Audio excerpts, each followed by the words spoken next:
কুসুম সিরিয়ালে আজকের লাস্ট পর্বে আমরা দেখব দেবনীলা ইন্দ্রাণীকে বলে আজকের বাড়ির কাজের লোকের জন্য এত বড় ডিলটা ক্যান্সেল হয়ে গেল। রাজ বলে দেখো ইন্দ্রাণী, বিজনেসে এমন হতেই পারে। দেবনীলা বলে এ বাড়ির কাজের লোকেরা যেটা করে ফেলেছে না, ওদের দুঃসাহসটা দেখে আমি শকড। তখন ইন্দ্রাণী রেগে চিৎকার করে দীপালিকে ডাকে। দীপালি দৌড়ে এসে দাঁড়ালে ইন্দ্রাণী বলে রান্নাঘরে যারা যারা ছিল সবাইকে এখানে ডেকে আনো। তখন দেবনীলা মনে মনে বলে আমার মেন টার্গেট ছিল এই কুসুমকে তাড়ানো। রান্নার কাজের লোক সবাই এসে হাজির হয়। তখন ইন্দ্রাণী বলে দেবনীলা ঠিক করে দেওয়া মেনু বদল করার স্পর্ধা কার। তখন দীপালি কুসুমের দিকে তাকায়। তখন মীনাক্ষী মনে মনে বলে খেলাটা জমে উঠেছে একেবারে। ইন্দ্রাণী চিৎকার করে বলে চুপ করে থেকো না দীপালি, বলো।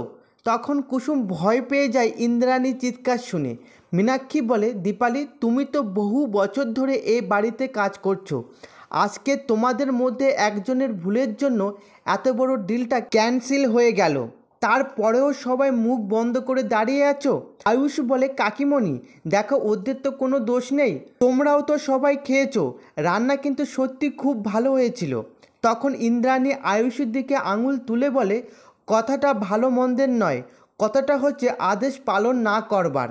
মেনু বদল করার অনুমতি কে দিয়েছে? এটা ইন্দ্রাণী গাঙ্গুলির বাড়ি, এখানে ইন্দ্রাণী গাঙ্গুলির পারমিশন ছাড়া একটা বিছানার চাদরও বদলানো হয় না। এত সাহস কার?